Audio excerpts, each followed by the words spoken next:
Hi, everybody. Good afternoon.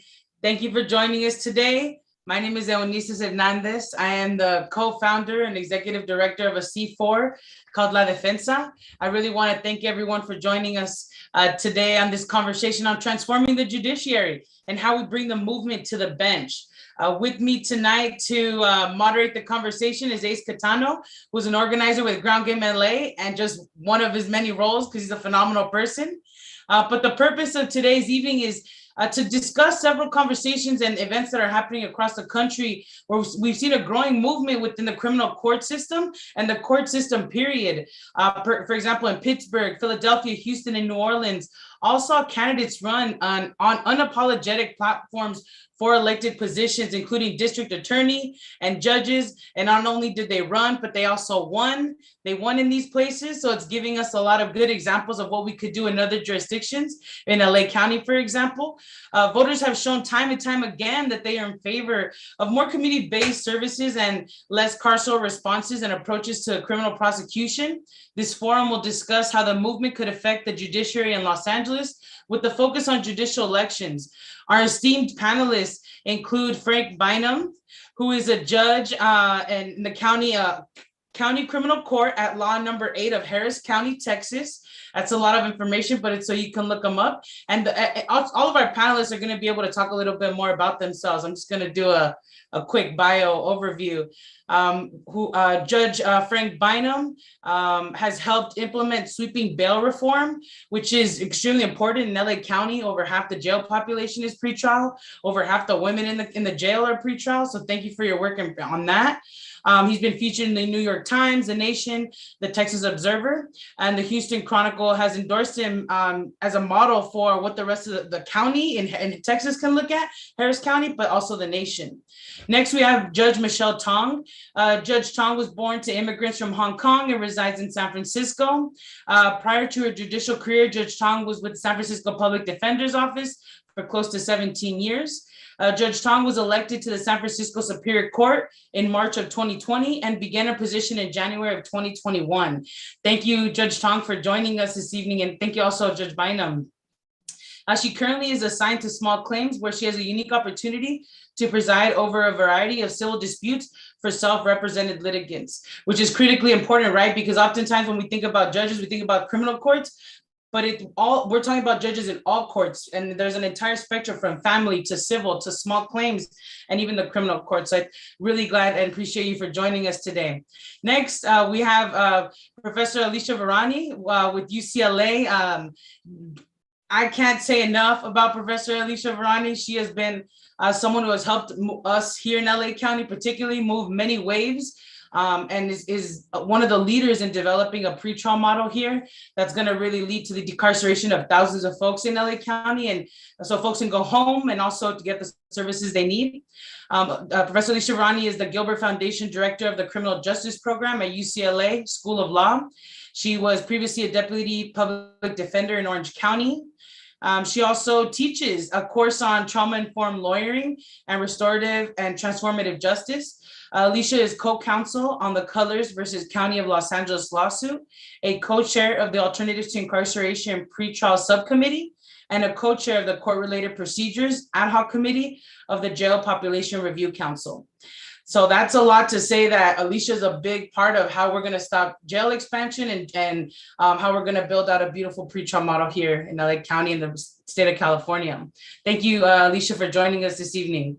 And I promise I'm almost done, but we got some phenomenal speakers. And last but not least, we have Judge Mike Pappas. Mike Pappas is a district judge or a magistrate in Pittsburgh, Pennsylvania. In 2017, he defeated a 24-year incumbent while running on a platform of pushing back against mass incarceration, preventing evictions, and disrupting the school-to-prison pipeline. Since taking office, some of his accomplishments include 2,000 bail hearings. He has relied on cash bail less than on 1%, amazing. And over 500 pre-COVID landlord-tenant cases, Judge Pappas has reduced the eviction rate by 40%. Importantly, Judge Pappas has remained heavily involved in his community by helping create countywide landlord-tenant mediation programs that has a 94% success rate. serving on Pittsburgh Public School Task Force that's re-examining police presence in schools, and many more things. So make sure y'all look up Judge Pappas as well. You can see that our speakers have a variety of expertise, so this conversation is going to be really amazing. Now I'm going to go ahead and pass it off to an awesome moderator for this evening, Ace Catano. Take it away, Ace. Yeah, thank you so much, Unisys. Thank you so much to our panelists. I'm extremely excited to be here speaking with you guys. I think this is a wonderful opportunity to really talk about a lot of the issues that have been building throughout the criminal court system across the country, court system in general across the country, and the movement to really transform how things are, how business is done. If you all aren't familiar with me, I'm an organizer with the Ground Game Los Angeles. I'm also by day a deputy public defender, so I spend a lot of time in the courts.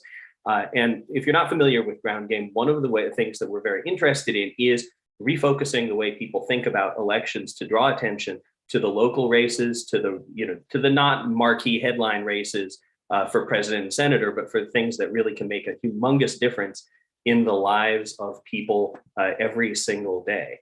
So having this opportunity to really talk about how to change the judiciary, what brought you guys into the judiciary, and the steps you took and the lessons you learned in running for these elections and winning is going to be incredibly valuable to, I think, all of our listeners. So I'm, again, extremely excited. I just want to kick it off a little bit about talking about this decision to run, the things that brought you here, because for a lot of people, I think a lot of people looking at the judiciary, the courts, judges just seem to be there. They're just some sort of fixture that's floating there in the court system, and nobody really thinks about how they got there, be they appointed or elected.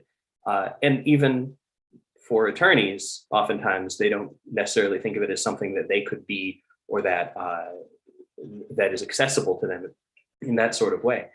I wanted to start with you, Judge Bynum. You were one of the first transformative judicial elections that I remember hearing about. You ran back in 2018, correct?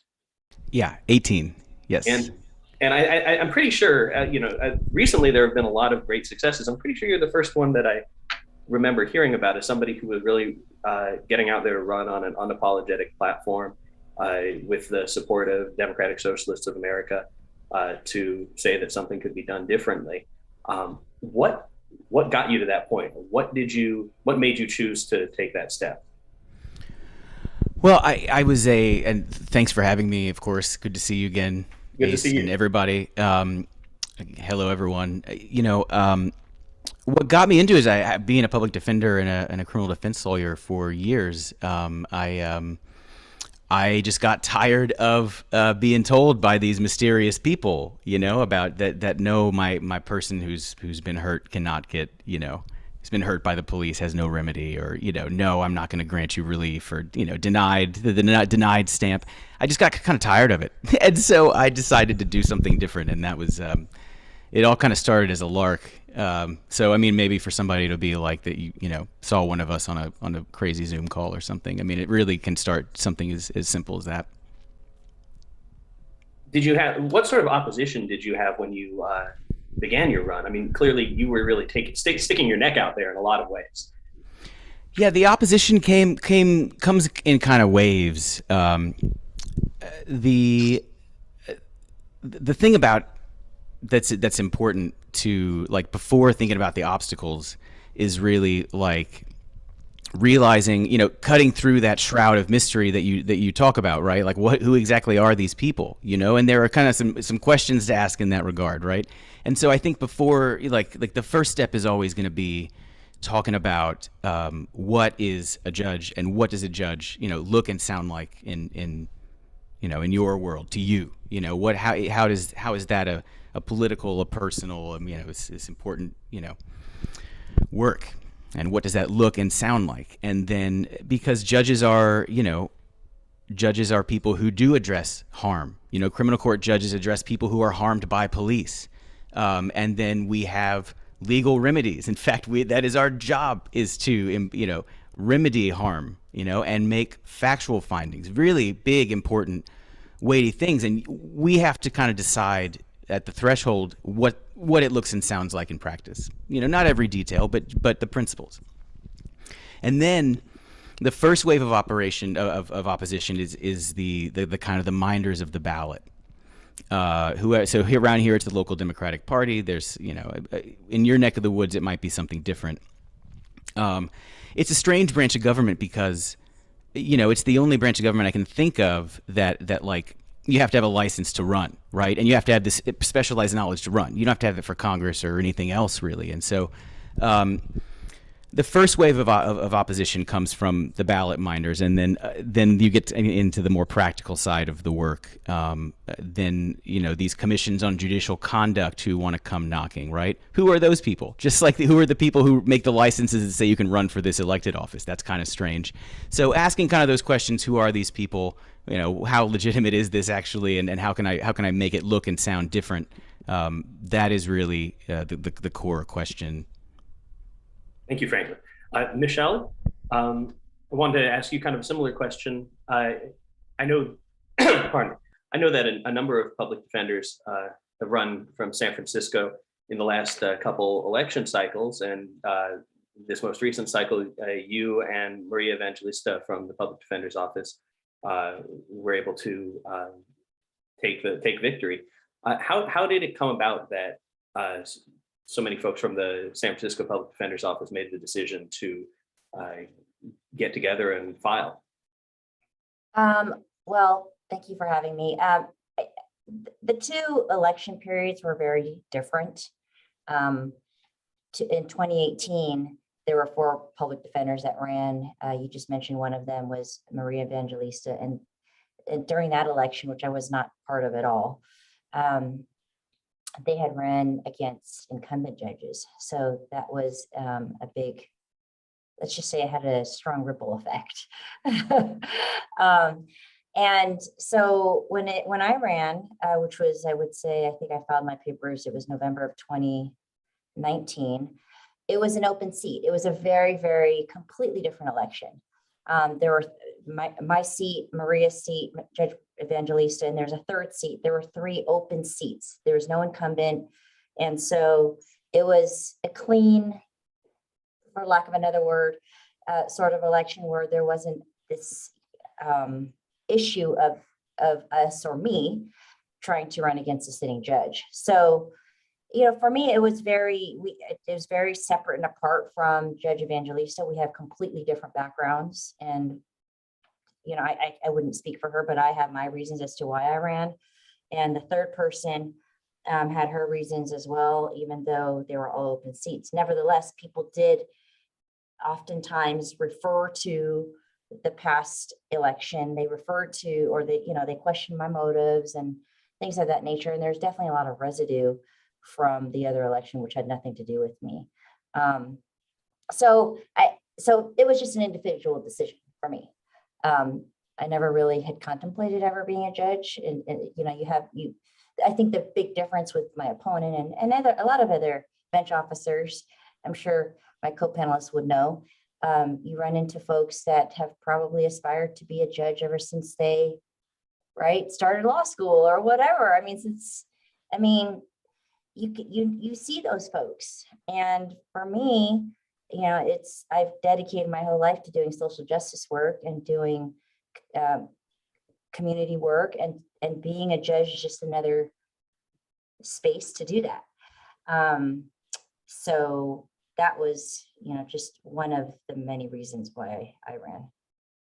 There was something very interesting you said when you were talking about that. You essentially, I guess, there is a tendency among the way that people in the legal field talk about those of us who are in social justice work, where it's almost as if, challenging the judicial system and desiring to change it is seen as somehow impartial. That if you are running to, for personal glory and for the violent law and order of the carceral state, anything like that, you're seen somehow impartial. But if you're a person who is engaged in social justice work and day to day and says, I want to be a judge to make this thing better, that it's somehow that it somehow taints you, or that it somehow shows, it shows partiality. Right. Do you have thoughts about that? Because I'm sure that was part of. Yeah, I mean, absolutely. I mean, you could probably go on for hours about it. I mean, it was very sort of reverse, right? It's like the fact that I had been a public defender for 17 years, the questions I got repeatedly from, endorsement groups or whatnot, bar associations and things like that, they doubted, and I'm sure it still may happen now, where they question whether I could be a neutral arbiter, right? Because it's like how you must be so ingrained and entrenched in your belief system that there's no way that you could ever be neutral. And that hurt me, I mean, for me, it's like what I felt like I brought to the table is that as an advocate and as a public defender who cared so deeply about my work, and also not just as a public defender, but I'd done eviction work, immigration law. I mean, I'd done a lot of work for indigent people. That to be seen as someone who was so entrenched and they couldn't be fair, I was thinking to myself, I'm actually leveling the lens and the playing field, not the Right. playing field, but the perspective, right? Because historically, the bench has always been seen as a certain echelon of people. You look a certain way. I mean, and some of a lot of my colleagues, or some of my colleagues, they're all great people, but it's like a different background, right? It's like I had one of my colleagues, or a few of my colleagues, they come from multiple lineage of lawyers and professionals and judges in their family. And I mean, that's just so foreign to me. So how did I see it? It was hurtful. It was more of like, I am actually a really good trial attorney. I know the evidence code. I know how to try a case. And actually you would want me on the bench because I'm going to elevate the level of, or the expectation of, lawyering and representation and defensing or whatever in the courtroom. Absolutely. And there's that tendency that people think that somebody who is a prosecutor is somehow not embedded and biased, or somebody who's a Right. corporate lawyer isn't embedded and biased. And those are just as deep commitments in somebody's personal life and in shaping their beliefs as being a public defender or being a tenants attorney, right? Well, thank you, Judge Tong. Judge Pappas, want to reach out. There you are. Similarly, how did you decide to take up the robe and to take up to run for election? Well, I just want to say thank you so much for having me. To everybody out there who I haven't met yet, which is a lot of you. My name is Judge Mick Pappas from Pittsburgh, Pennsylvania. My pronouns are he, him. I really am honored to be here tonight. Thank you so much for having us. This is an important discussion. We're talking about a movement here. It's wonderful to have you here. Thank you. I want to start off by saying one thing. Judicial elections matter a lot, like other elections. There's a legal scholar who has poignantly said that laws don't apply themselves. So what you have to do is ask yourself, who do you want to be applying the law where you're from, where you live, in your jurisdiction? And so often the public's perception of the judiciary has been very negative, because they don't see folks who reflect their attitudes and beliefs. They don't see folks who reflect where they're from, what they look like on the bench. And I have to tell you that as a judge, indispensable to our role is promoting confidence in the judicial system, in the legal system, in the judiciary. And judicial diversity does just that. So it's just so important for folks from all walks of life to be running for these positions, because, like I said before, laws don't apply themselves. It takes a person sitting in that seat, in those chambers, on that bench to do so. I think there was a question in the run of show about demystifying the role of the judge. And I think that saying does it quite frankly well. One way that judges in their role can demystify judicial selection processes, the role of a judge, is by being very present in their communities, both when they're candidates and when they're judges. because being present in our communities only makes us better at what we do. One of the big challenges that we face when we run for these positions, especially when we're running against entrenched candidates who had never been challenged before, we're in the process of demystifying the role of a judge, is educating the public about what a judge does. That was a big kind of challenge that we had initially whenever I ran for office. I ran against, like you said, a 24-year incumbent who had never been challenged. So folks were like, well, what does a magistrate do? And so I had to explain, well, guess what? If the police apply for a search warrant, a magistrate is the one that gets to decide whether or not it gets issued. A magistrate gets to decide whether or not you have to post bail that you can or can't afford. A magistrate decides whether or not you'll be evicted from your home. And these issues touch everybody. They touch everybody in a personal or indirect way. And so they can be very salient while running for office, and then when getting into office and trying to succeed. You mentioned that one of the things that a judge can do to sort of educate the public and to demystify the judiciary is by remaining engaged in the community. And I wanted to ask you how what your experience of that was like, and how you're remaining engaged in the community even after ascending to the bench. Of course, it's just so incredibly important, and I think that nationally, even the American Bar Association has been really reconsidering how judges can and should be involved in the community.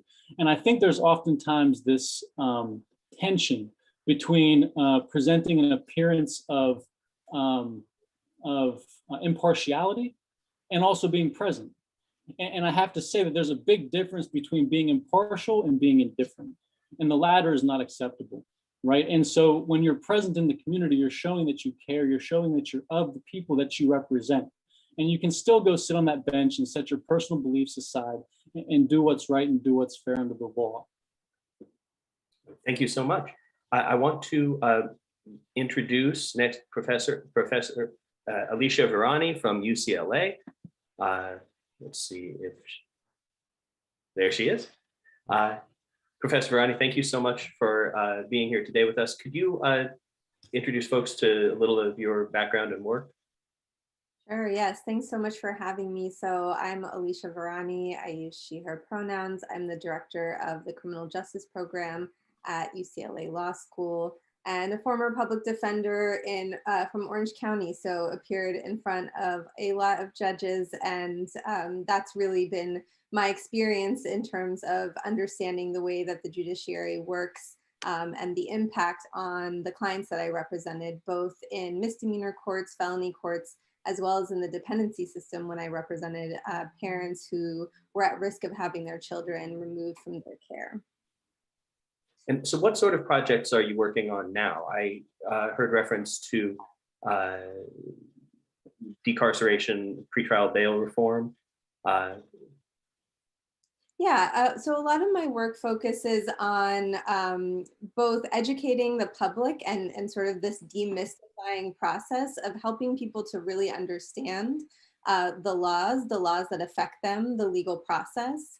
It really should not just belong in the ivory towers of academic institutions. And so it's really important that people understand the way that judicial elections are conducted.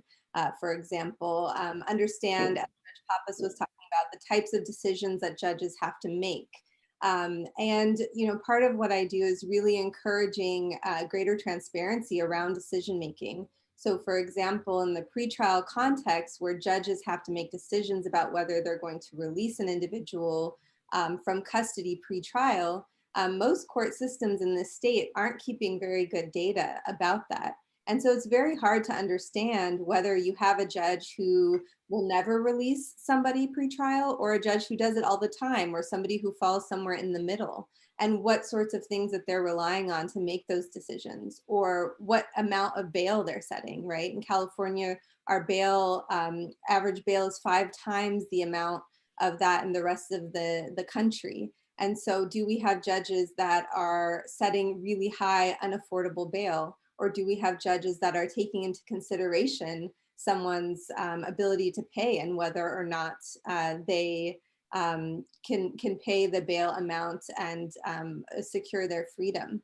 And so these are some of the things that I'm working on to encourage transparency, to allow the public to know what's really going on, what's behind these judicial decisions, and how they're affecting the general public.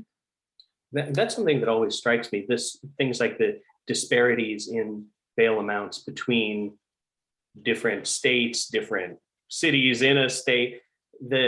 It's very clear that so many of the things that we're dealing with in the criminal legal system are, even though they present themselves as fixed and immovable, are totally arbitrary, really. And certainly that's been my experience in the courts.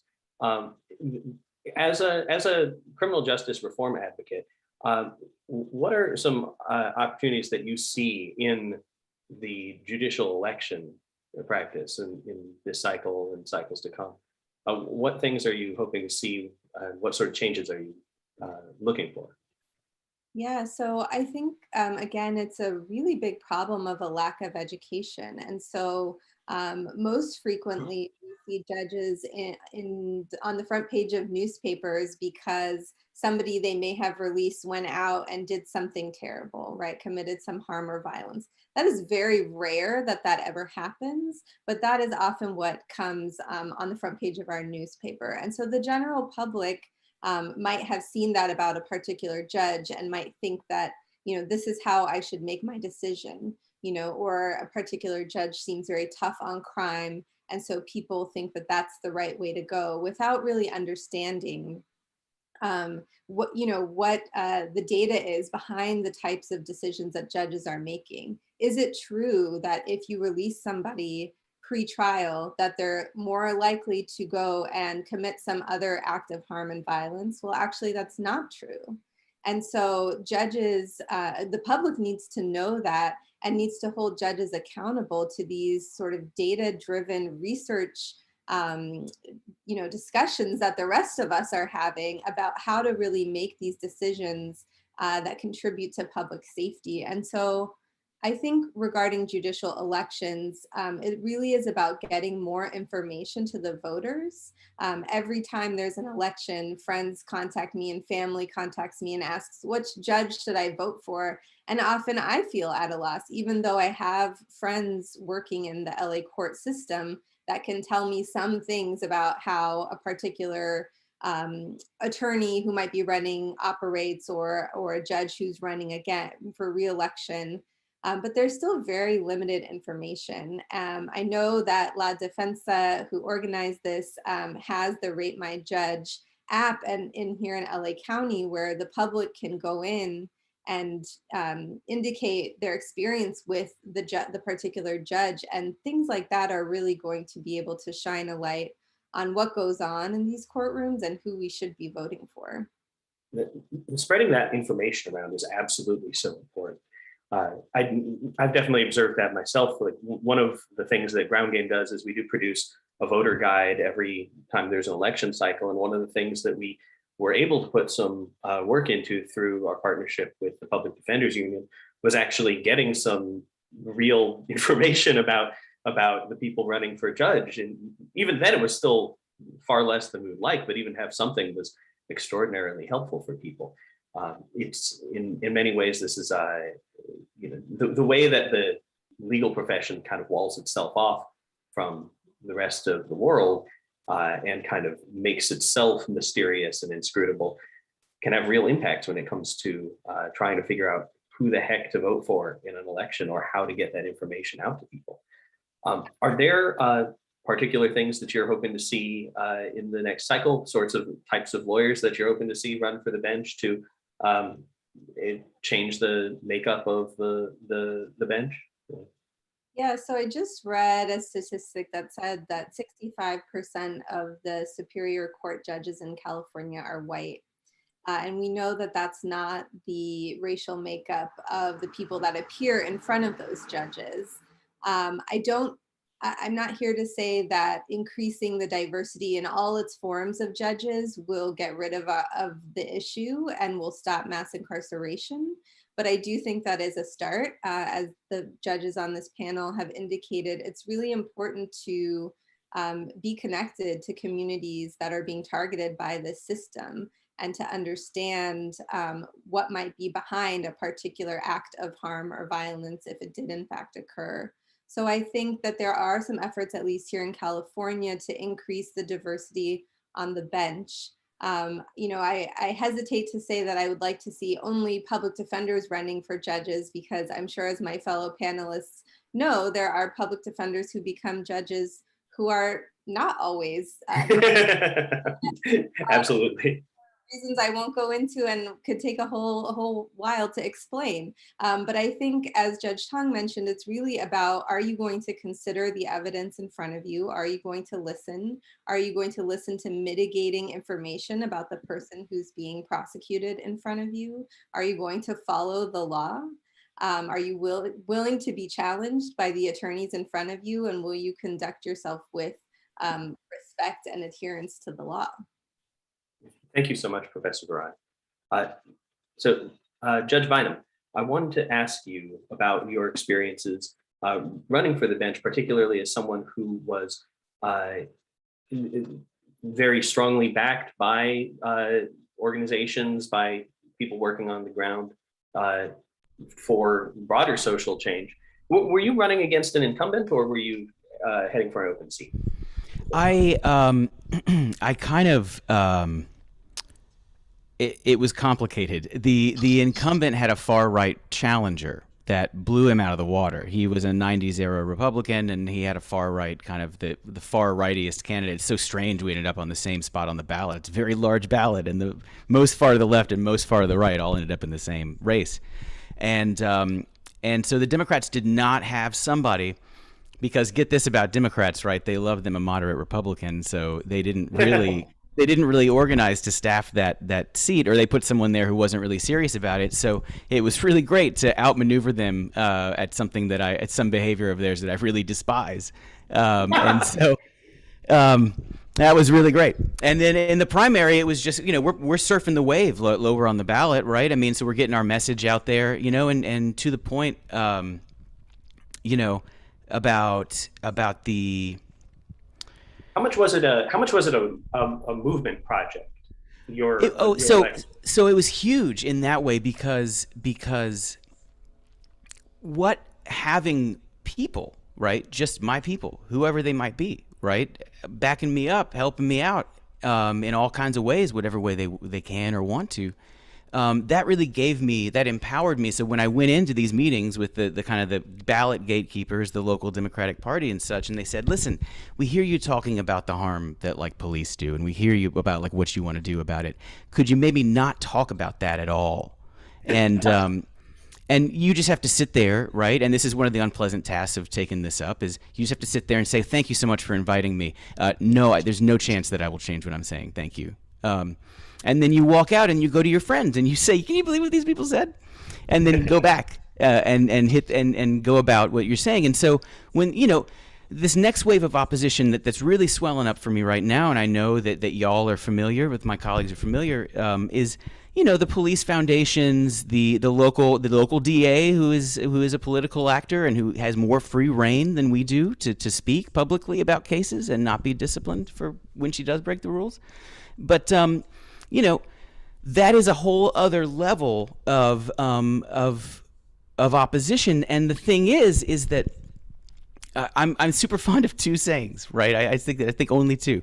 One is love is a verb, and the other is that when you're explaining, you're losing, right? So I'm not out there explaining, but this case actually it was an individual determination. That is all true, right? What I'm telling people is in 2.5 years, here's the data. We ended racial discrimination in pretrial release and misdemeanors in Harris County, period. That is it. And here are courts to be proud of. We run them. What does the local news say? All right, great. Let me tell you what we did. And that is the answer, I think, to me. We'll see if it works this time. Excellent. To be really forthright with those views and to be open and, I guess, clear about what you're accomplishing rather than to be stuck on the defensive, and accepting that framing, I think, is just so important. Was your campaign mostly staffed with were the people, you know, helping run your campaign, were they mostly from DSA? Were they other defense attorneys? Was it? They were mostly from DSA. You know, another thing we did was the first time around, it's very strange. It's kind of quirky. And the thing is, your race, if, you know, for those of you that want to try to do this, you know, your race is going to have its quirks, right? You're going to have your own kind of field, and you have to figure out your own deal. And my deal first time around was, I thought the system was incredibly corrupt, and I was going to stay away from the lawyers, because that seemed, you know, I didn't need to talk to them, right? I didn't need them. They weren't part of the, you know, the plan. As far as getting the message out and building a coalition. But now we can go back out and say, hey, guess what I did? In 2.5 years, took the appointment business decisions out of the hands of judges and into an independent body that I have case caps, better pay, better resources. And so that's another thing we accomplished. Oh, and by the way, now I can ethically go to the lawyers and be like, hi, do you like working in the court? I can ethically ask you, you know, I mean, what does it mean to you, who makes a living doing this, to have a shining beacon of a place where you're actually treated like a human, you know, being? And that'll be, so it'll be, you know, I'm obviously thinking about the different iterations of the first time and the second time. But that is it. That's fascinating. And, you know, but it was mostly DSA people. It was mostly DSA people to start, because they were my friends, you know, and it's as simple as that. You don't have to have some, you know, like SBA business plan to do this, right? Get some friends together, have them over, talk about, you know, that's how it starts. That's, you know, that's in many ways, that's how I got into doing all this organizing that I'm doing. Like, the idea that you have to be some sort of campaign consultant or some sort of, you know, some sort of mysterious suit to run a campaign, to work on a campaign, is something that we really need to get rid of. This is just about talking to people, making connections, and getting the word out. And all of us can start doing that process, regardless of whether we have a consultancy or whether we've been a staffer or anything of that nature. So thank you, Judge Bynum. Judge Pappas, I wanted to ask you, especially, you know, there has been some discussion in this about the feeling the dangers of challenging an incumbent, or feeling that it's you know, not done in a certain way. You took on a very established incumbent, and I wanted to say specifically in your case, how did you feel about that decision? You know, did you fear backlash or fear opposition based on that? And, you know, why did you decide to take on an incumbent rather than, you know, what fueled that decision, essentially? Well, like some of the other folks said, you know, practicing in courts gives you a clear perspective on, you know, some of the injustices that can occur in the legal system.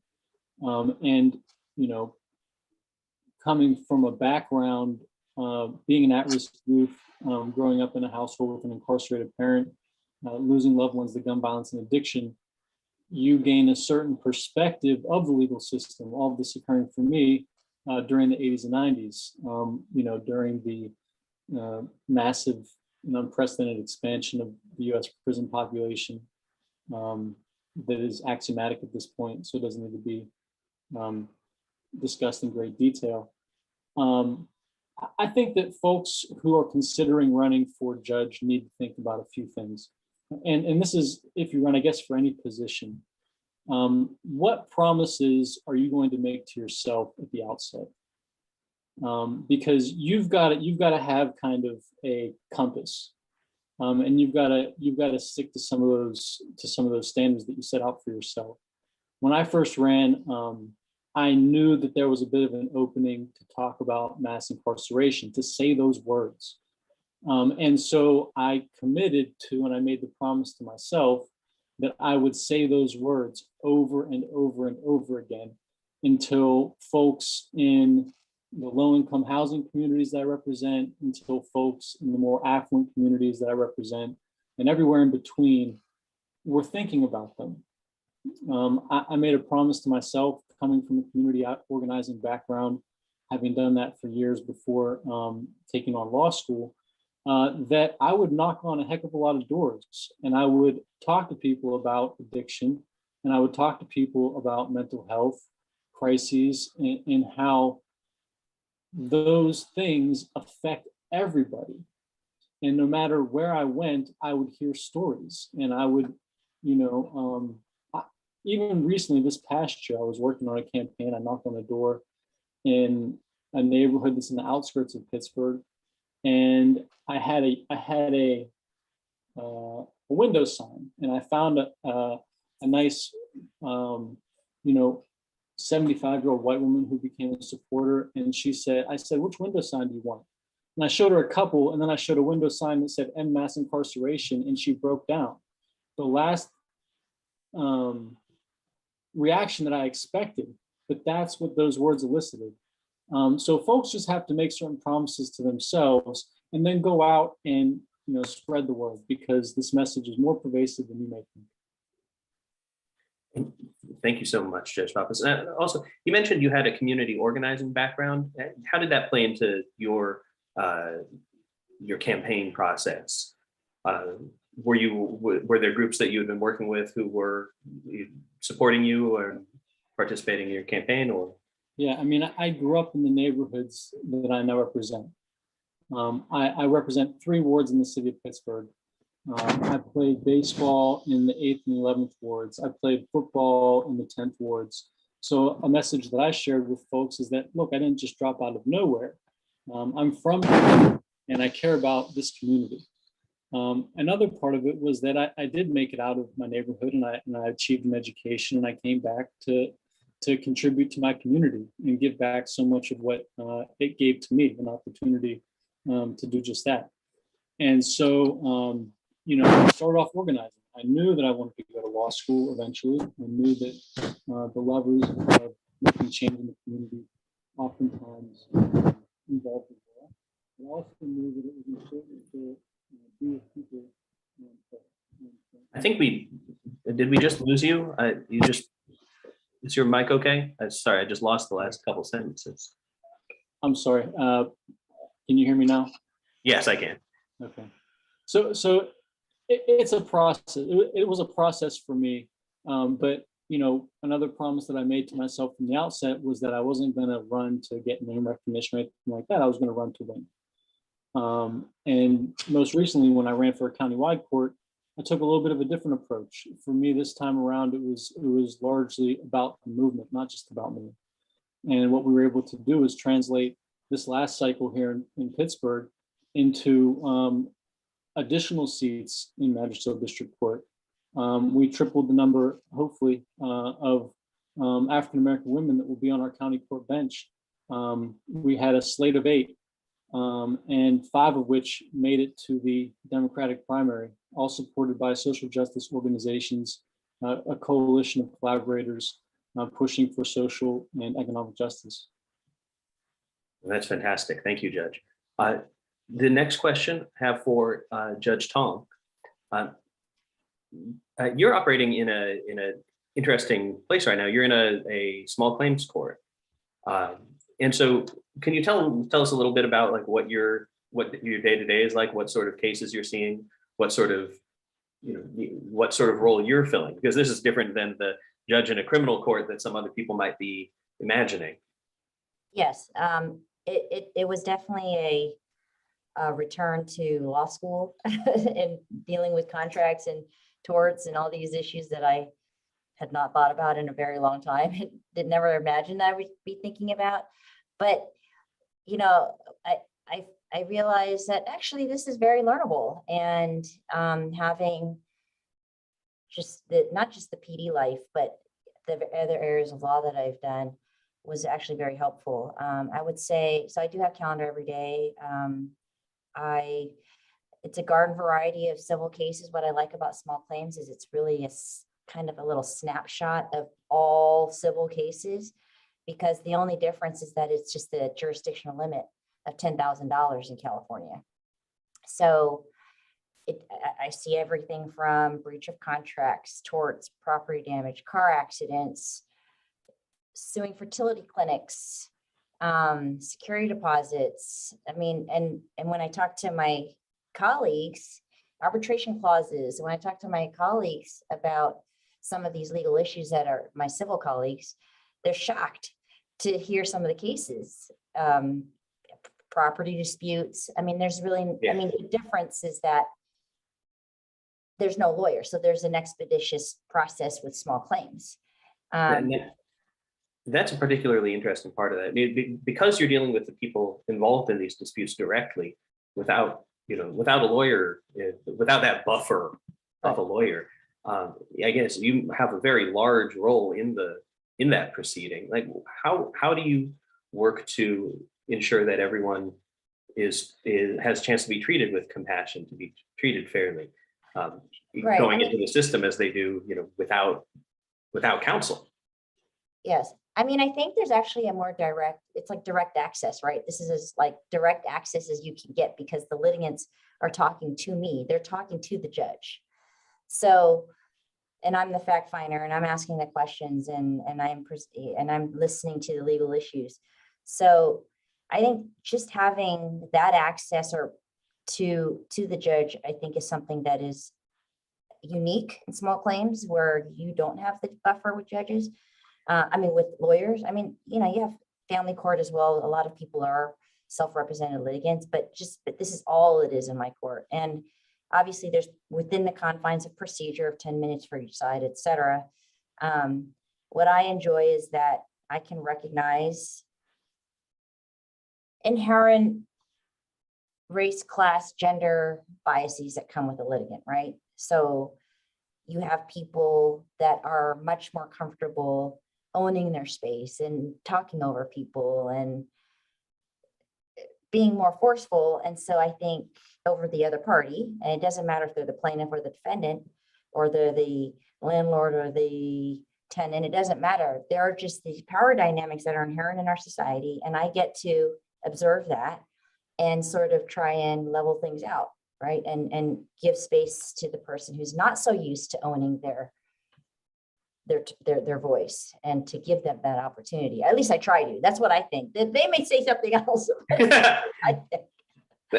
like, what I really enjoy is you have people, whether they're educated or not, or have a good income or not. Some people are, just as an example, are less articulate and unable to express. And I can see that struggle. As a trial attorney, you're able to see that. So I can assist in bringing that expression out and take care of those things for them. So that's the part I really like to navigate, who my litigants are based on my experience.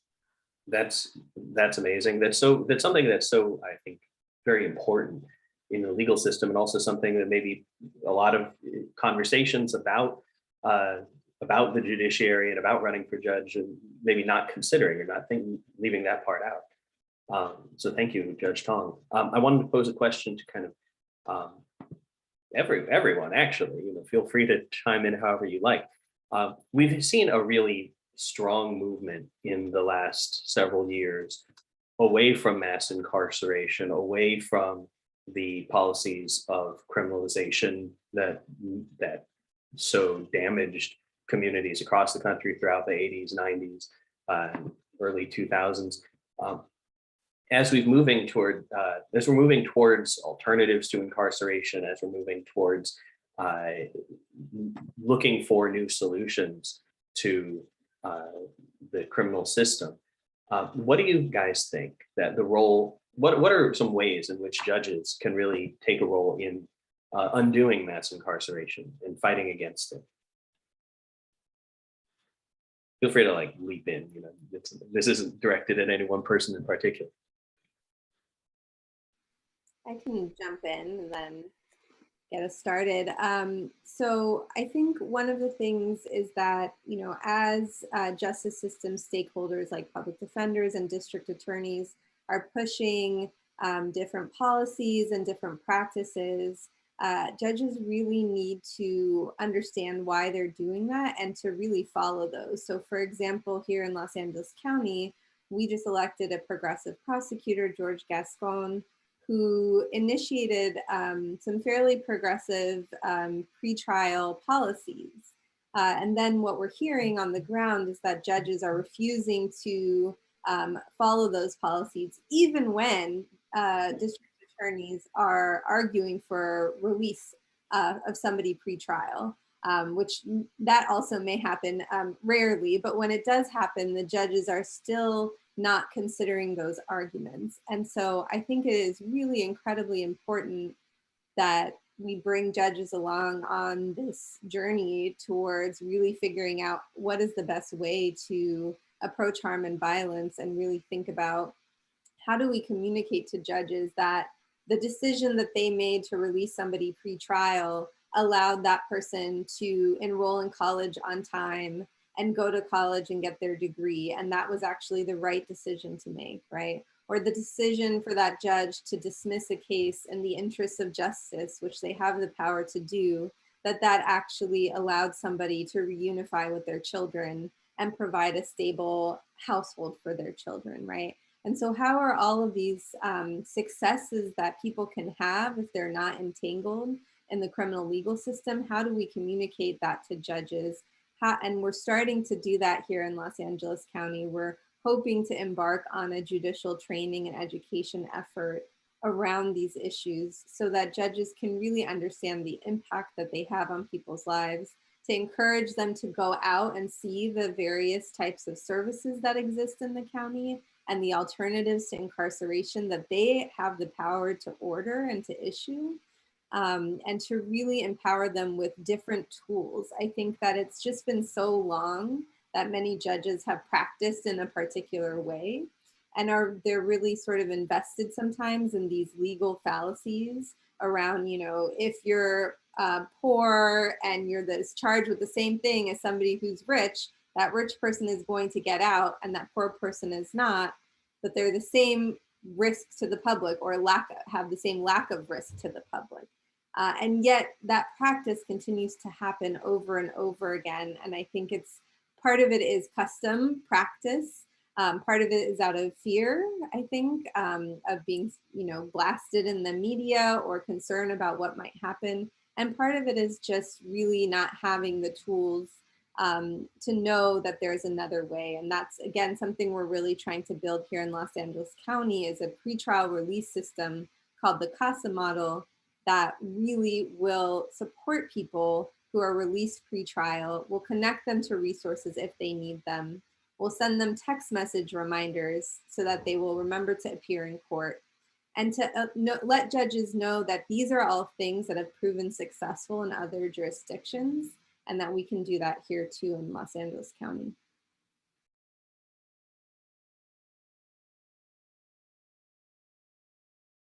Thank you, Professor. That sounds like a wonderful program, and I'm very excited to see what might come of that. I know that as you mentioned, you know, that collision between George Gascon's directives and the bench really did slow things down in a major way. That even when some parties are trying to reform the system or change the way things are done, a judge can put a stop to it or throw roadblocks in the way. Judge Bynum, you ran very explicitly on trying to end mass incarceration, trying to fight against the use of cash bail. What are some tools in your toolbox that you've been using to push back, to fight against mass incarceration, to push back now that you're on the bench? The role of a criminal court judge in particular, excuse me, and that we have specialized criminal courts here. Maybe in your neck of the woods it's different. Sometimes it's consolidated and on and on. But as that specialty, we control the booking system. And when you control the booking system, right, that means that the moment that someone is arrested in this county, in this third largest county, judges control the process from that moment. Been that way for a few hundred years. You know that when someone's arrested, what's the first thing you got to do? You got to take them and see in front of a judge. That's what the law is. And so through our control of that process, right, we set policies about we have to have access to these facilities, to these jail facilities, right? we have to see people on a timely basis. We run a 24-hour administrative operation, and we set policies over that operation. And those policies, I mean, the big thing we did was through our local rules, which is usually a very arcane thing used by lawyers, but they have real world effects on the outcome of all kinds of litigation. And we just put in the local rules automatic release policies for what comes out to about 80% of cases. 20% of cases, they see someone at our 24-hour operation, right? And we have all kinds of new training and quality and supervision of what's going on over there. Better documentation, more clear rules, just tighter administrative control of the system. And we can make policies and do that. In fact, judges do that all the time. And it doesn't conflict, just like my colleagues have been saying, it doesn't conflict with the day-to-day, case-by-case basis, what you set your policies, not at all. It's ludicrous, right? I mean, to sit there and have the argument is ludicrous. We're a branch of government. We have important duties and functions, and of course we set policies about them. And, the policies we set are good ones, much better. They're historically good. Are they enough? No, it's tough. But we're working every day to make it better. Absolutely. Judge Tong, from your perspective also, for those judges who aren't sitting immediately in a criminal court, how do you see yourself, your own role as a chance to, fight against the things that you've been fighting against your whole career, and to fight for the people you've been fighting for your whole career?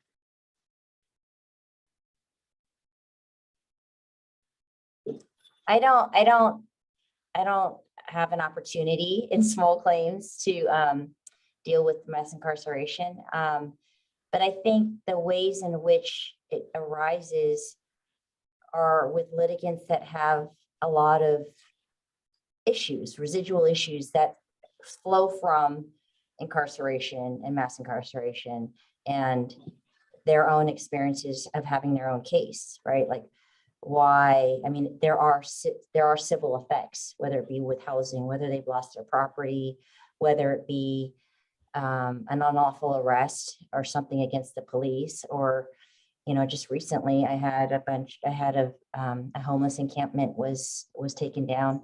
So there are the clients that I see, or the litigants I see, are very similar, can overlap with folks that are affected by mass incarceration. So it's something that I just like to I put into context with their experiences or what their situations with the case. I think more directly, I do have to do. I was a duty judge. We're on rotation. I don't know how it is for Judge Pappas and Judge Bynum in their jurisdictions, but for here we are on a rotating assignment for duty judge, where we deal with search warrants, probable cause detentions, releases, bail settings, warrants, things of that nature. And I totally forgot about that additional assignment that needs to happen as a judge. And it was very jarring, I would say, to be on that perspective. But yet I was also appreciative that I had the experience in looking at these situations, that I wasn't just going to rubber stamp everything. And I was considering the facts to make sure everything was properly set forth in the facts as to why the warrant should issue, because this is a big deal. I've experienced, people having somebody who's making the demand that there be actual facts, that something be done to the letter of the law rather than being just a rubber stamp. Right. It's hugely important. Exactly. Right. So it's like, there's these automatic, when in our past lives, when we represented folks, I just remember frustrations that maybe the judge might have overlooked something. And then when we bring it up by that time, or as the attorney, then it's information that might have changed the decision. So again, and it's not about being biased, it's about just being thoughtful about what the ask is, because it's a huge ask, right? When you're being asked to sign off on a warrant that is going to astronomically affect somebody's rights, we ought to be thoughtful. So absolutely, that's how I see that. Thank you so much. That was a really excellent perspective to get. I've been advised, folks are looking at the clock, so I want to talk about the campaigns. I want to talk about the process of running for judges. What the things that you wish you knew before you started the campaign, and the things that were really useful for you. Judge Pappas, if you could start off a little, what are some things that were really that you would want somebody to know if they were thinking about running for judge, or things that you'd want somebody to be planning out before they took that step?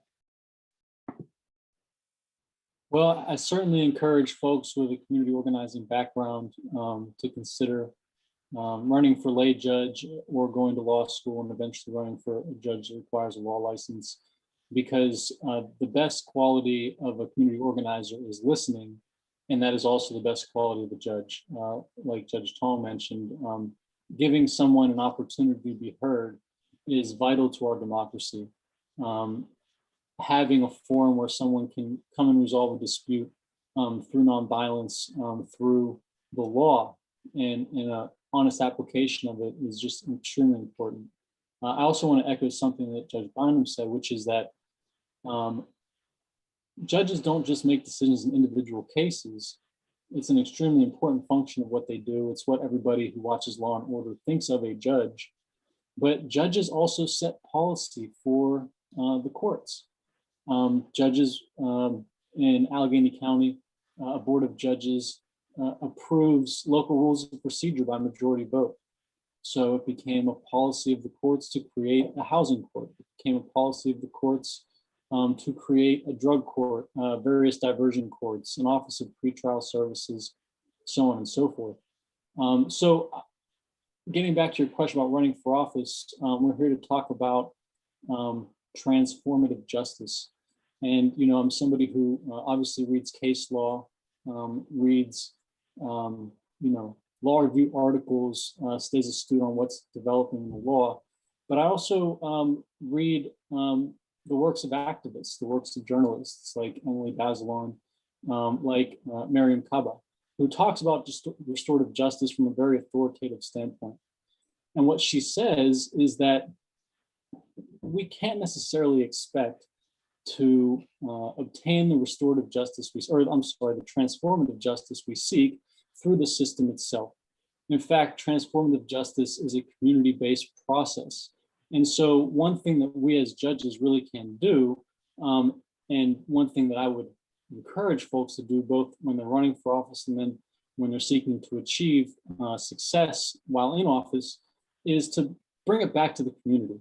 Say, hey, I'm in small claims court, and this case is perfect for mediation because these folks are going to continue to have a relationship no matter what I decide.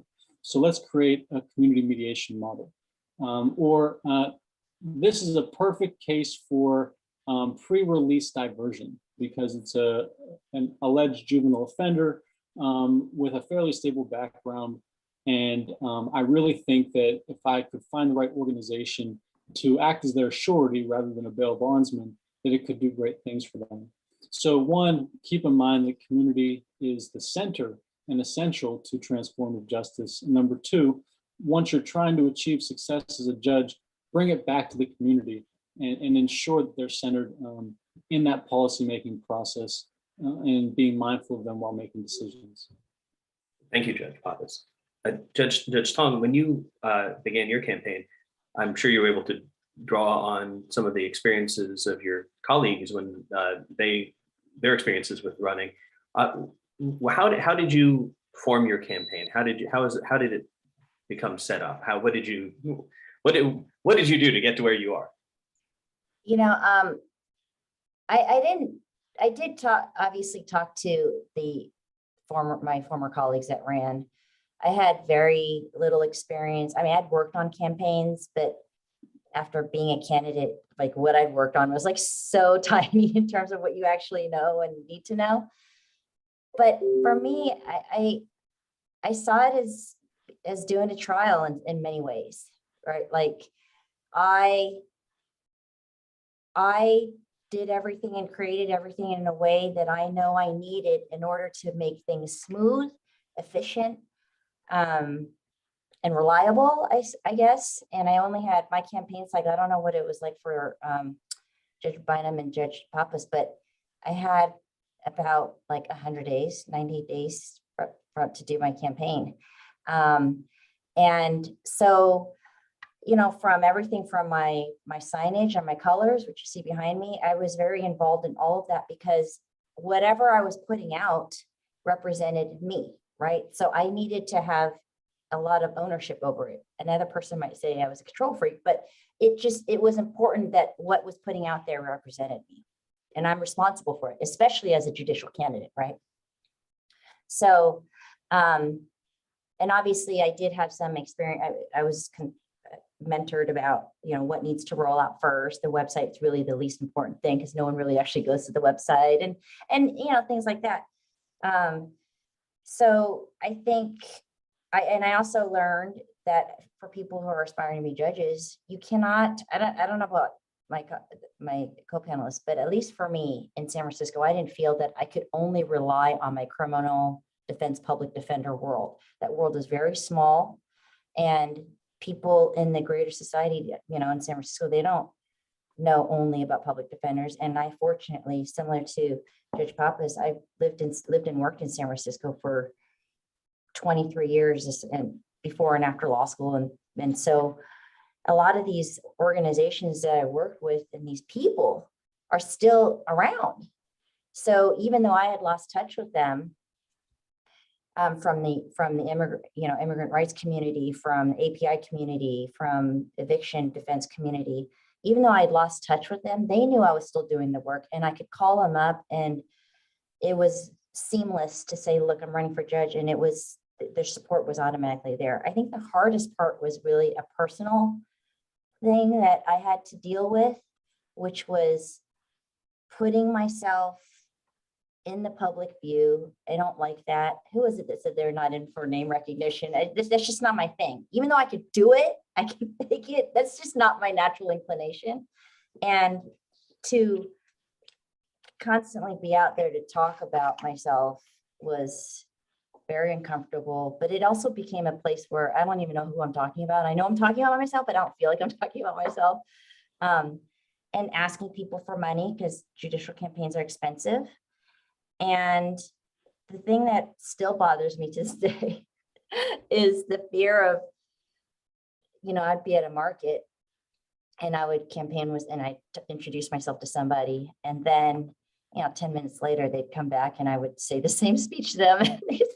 And, you know, they'd say, I know you gave me material. I would just be mortified. It was like, oh God, I didn't want to seem like I was just, you know, thirsty for their vote.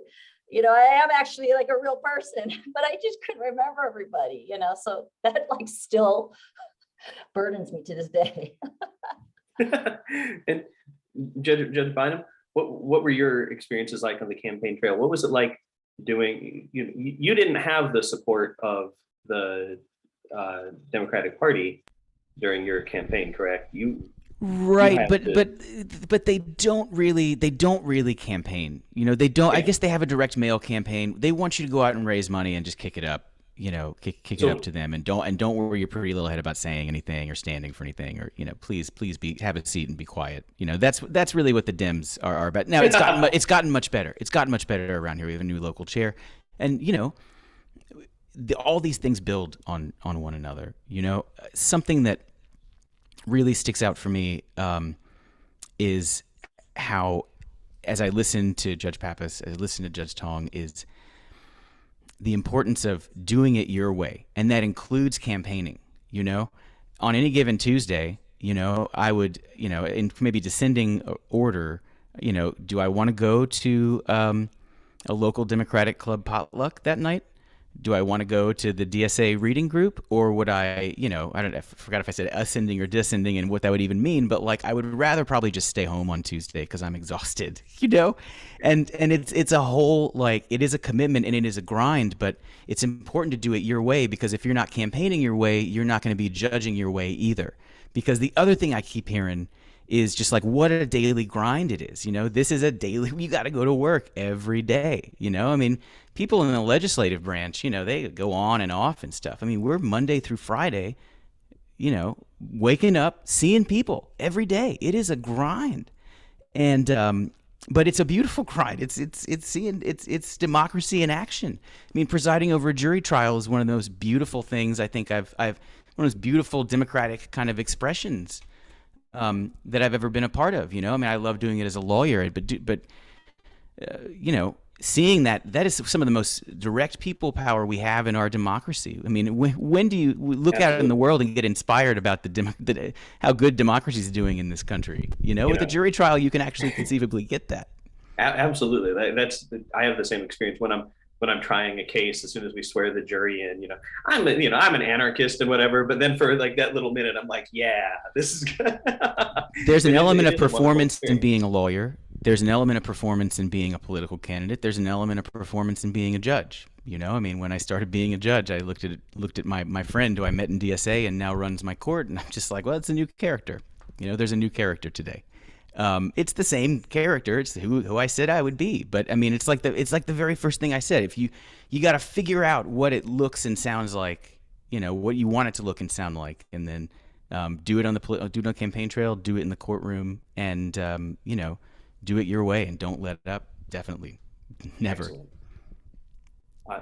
So I'm getting sent some questions right now from the audience. So I want to get through those and make sure that we're able to get as many of those as possible, because I'm sure a lot of people have a lot of questions.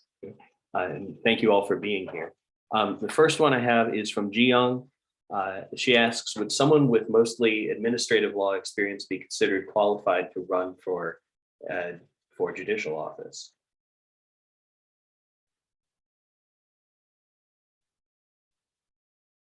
It depends, but I will add a local quirk real quick, and that is that we have lower level kind of like the small claims courts and the traffic ticket courts. There's a layer of those here where you don't have to be a lawyer. And so you might find some quirky spot in your government that is a judicial like function that that will allow you to do it not as a lawyer or with a different kind of a different kind of legal experience if you are a lawyer. Sure. I mean, if you care about it, if you know about it, why not? And I presume there are lots of folks that all of you work with who have all sorts of different legal backgrounds, not just prosecutors and defense attorneys and so forth. I can just respond to that really quickly. My response would be absolutely. I think that legal systems all over the world, from Italy to Japan to all over the United States, rely on lay judges, number one. And number two, I think that oftentimes we become kind of tunnel vision in our perception of what makes a good judge. And we have this very narrow view that a person has to be an extremely experienced trial lawyer to be a good trial judge. And I don't think that's true. I think that judges are people, being a judge is a job, and what's extremely important to being a judge is one, you're diligent in pursuit of understanding the law. Number two, you understand ethics very well and adhere to them, have a great ethical compass. And number three, that you want to serve the public, that you want to serve people. Question from Barbara. What's the best way to educate or persuade sitting judges to embolden them to take a chance on reforms? I think Professor, that might be in a lot of what you're working on right now, correct? Yeah, so I don't know about a best way, but there are several ways. I think one is to challenge their decisions, to appeal judges' decisions, but sometimes that doesn't work and the judge can be overturned multiple times and still not change their ways. There's formats via which you can complain, make judicial complaints about judges. And then I think that there are regular training and education that does need to be developed. Some of the things that I think happen when we become lawyers is that, especially in the criminal legal system, is that we're interacting with folks who may have severe mental health issues, severe substance use issues, And we have not been given that education about what that means, how to identify it, what the proper treatment might be, what this person needs. And judges are the same, in the same boat. And so I think that it's really important that those kind of expert level trainings from doctors, from psychologists, from people who really understand what motivates behavioral change is really important for judges to get. So, it's going to be a whole host of things. And then it's really going to be judges like the ones that you see here changing the way that things are done. And I think that will empower other judges to do that. But it really takes one or two people to stick their necks out and to show that something different can work to kind of create that culture change. Next question is for Judge Tong. Anne asks, the League of Women Voters in California offers a chance to put information in voter guides and online. Did you use that to put out your positions and campaign at all? I thought I did. Is that the one with the green? There's some green color on it. I'm not sure. I mean, there's so many. I can't remember if I did that one. But there's definitely, in San Francisco, there's definitely different, a lot of local groups from, Democratic Committee to neighborhood groups to women's groups to a whole bunch. And so a lot of them have questionnaires. And so they would upload the questionnaire. So you had, and I'm sure you had to fill out a lot of those. Yes. A question from Melanie. Did all of you, while you were campaigning, were you working full time? And again, the question was basically, is that doable? I believe all of you were working full time while campaigning. How'd you survive? Well, I mean, you work at night. I mean, you do the campaign stuff at night, and it's, you have to be very, very strict about making sure you're not using county time while you're campaigning. So I had, fortunately, a lot of time off. So if I needed to take time off, I would do so. I worked at night and I don't need a lot of sleep. And, honestly, campaign work is, if you could try a case, campaign work is I'm not saying it's like dumb. I'm just saying that it's a skill set that I can handle because I'm talking. It's just not in trial. You're just constantly, your brain is working. You're listening, and you're everything has to go to your narrative. So, it was manageable. You felt like some of the skills were transferable? Absolutely. I mean, absolutely. You're talking to people across all cross sections of society, right? And that's something I prided myself on. Even though I have a social justice background, I wasn't only focusing on these groups of people, whether it's communities of color, or whether it's immigrants, or whether they're elderly, young, white, child, man, woman. It doesn't matter. I was able to talk to everybody, so it's something that I enjoyed doing. All right. We have a question from Casey. And this might be particular because I don't know how, if in Texas and in Pennsylvania, if judgeships are appointed in the same way as they are in California. Here we have a mix of elected and appointed judges. But do you see any impact on the assignments that people are receiving based around their background or based around whether they are elected or appointed? I know this is kind of a question that's going to hit a little different for different folks because of the ways the judiciary is structured. In California, we have a lot of people who are elected or appointed judge generally, and then are assigned to different courts through another process. But it seems that for Franklin, you guys are all elected in Texas, or? And yeah, elected actually in partisan elections also, which is something of a quirk. A lot of places do the whole wink nonpartisan thing. You know, it's obvious who's who if it is a two-party system. But yeah, it's all elected here, and I think it's actually electing judges is a really good thing. It's a really popular hot take to be like, oh, electing judges is such a bad idea. It's actually, we would have not gotten I mean, judges are one of the most important ways that we have police oversight. And having that position elected is very important for police oversight. We would have not gotten bail reform done so quickly here if Governor Greg Abbott was making appointments. You know, Right. we have local control over our courts. One of the rallying cry of the campaign was community control of our courts. Our courts didn't look and act and sound like the people that lived here. Why was that? And so, yeah, we don't see any varying with that. We just have the vagaries of like Democratic Party mediocrity and all that that kind of distorts, you know, who runs for what. In Texas, are different types of judges elected directly to those specific court positions? Right. So for misdemeanor courts, above a traffic ticket, below a felony, that's my level of court. There's 16 countywide.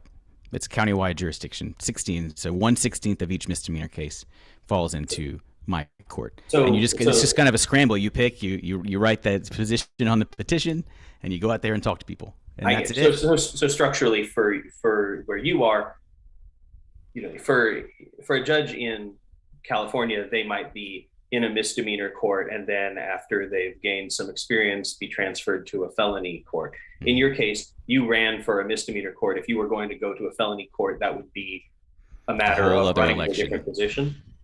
Okay. And Judge Pappas, what's the structure like where you are?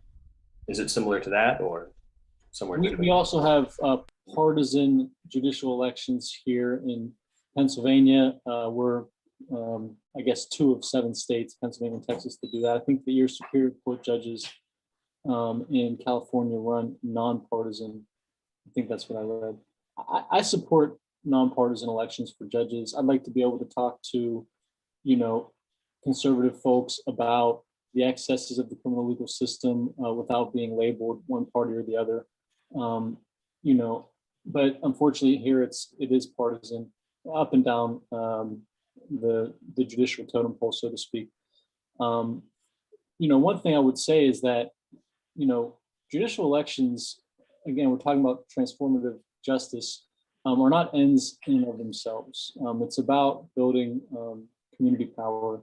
And once we as judges are in office or judicial candidates are in office, we then need to be held accountable from the outside. And so it's just extremely important to always keep that in mind. You know, when I ran in 2017, folks said, you know, you can't do anything of the things that you say you're going to do, you know, preventing evictions, not relying on cash bail. And then, you know, we did them. And the next thing you know, there were a whole slew of folks who ran for state house and won on progressive agendas. There were, in this past year, like I said, we elected our first, in the Democratic primary, non-binary judicial candidate in Pennsylvania history, along with several other reform-minded judicial candidates, and a whole slew of folks to our countywide common pleas bench. So it's just been building and building and building. And while DSA was instrumental in my election, along with a lot of other community groups, this year we just had a whole coalition of organizations that came together that have been pushing from the outside.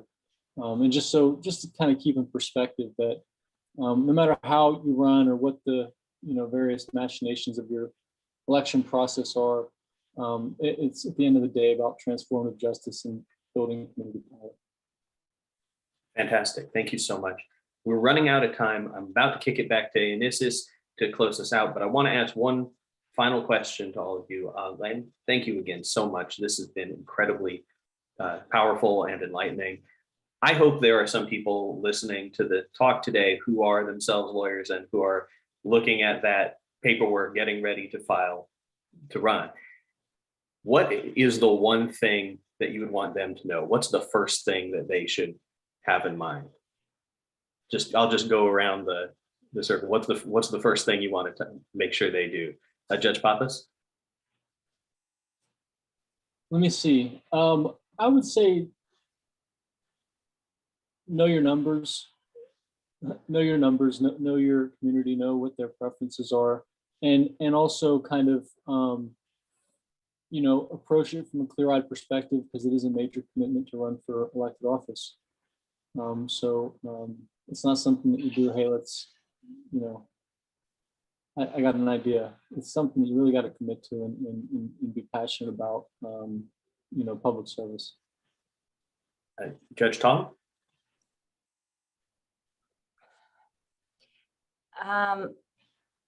It's, as an elected, you are running as a political candidate. It's the exact same process, even though once you become a judge, it suddenly disappears.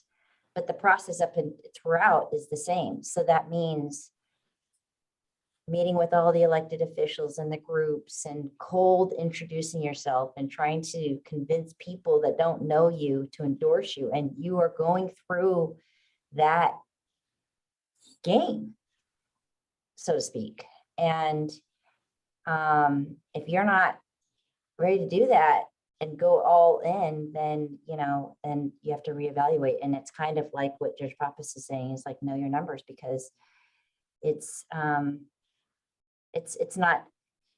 like student body president for your high school, I mean, there's a lot at play, a lot at risk, and you could go on and on. So you got to be in it to win it.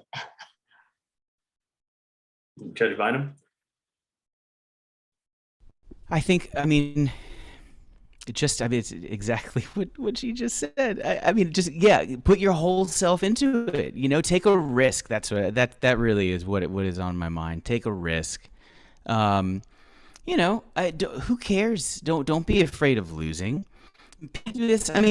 People do this all the time. You don't have to be a rocket scientist to run for political office. My God, have you seen these people? So do it. Of course you should do it. Yeah, everyone should do it. And do it many times, just do it and keep doing it until we put your values into action. People's lives will get better. Promise.